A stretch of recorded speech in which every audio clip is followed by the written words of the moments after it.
Goma MK Benaro, Goma vanobata chibharo, Baba Profeti Riukaramata. Kwedu ndiri namba wani kunga kipa, nengoma dzinodhura nangoma dzakachipa. Garira paridhimu ndasiya richipupa, vekune dzimwe nyika vakutonishupa zvikanzi power power, manane power power, power power, nyope dzinopa swava, power power, mwanane power power, power power, ndonda dzinopa swava.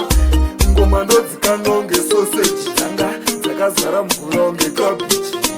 Pataienda chikoro handi maitengesa maroro, pamaitengesa maorenji, isu tichigadzira noreji. Nhasi ndakurira unga pito, MK ndapedza nchito. Power power, manane power power, power power, nyope dzinopa swava, power power, mwanane power power, power power, ndonda dzinopa swava.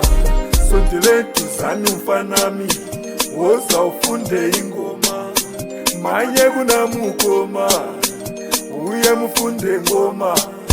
Kwedu ndiri namba wani kunga kipa, nengoma dzinodhura nangoma dzakachipa. Garira paridhimu ndasiya richipupa, vekune dzimwe nyika vakutonishupa zvikanzi power power, manane power power, power power, nyope dzinopa swava, power power, mwanane power power, power power, ndonda dzinopa swava. Ngoma ndodzikanga unge soseji, dzanga dzakazara mvura unge kabichi. Pataienda chikoro handi maitengesa maroro, pamaitengesa maorenji, isu tichigadzira noreji. Nhasi ndakurira unga pito, MK ndapedza nchito. Power power, manane power power, power power, nyope dzinopa swava, power power, mwanane power power, power power, ndonda dzinopa swava. Sondiletuzani mfanami, woza ufunde ingoma, manye kuna mukoma, uye mufunde ngoma.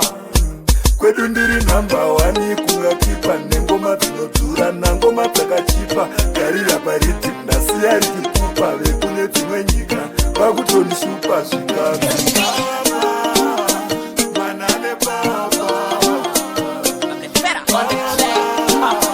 nyope dzinopa swava, power power, manane power power, power power, ndonda dzinopa swava.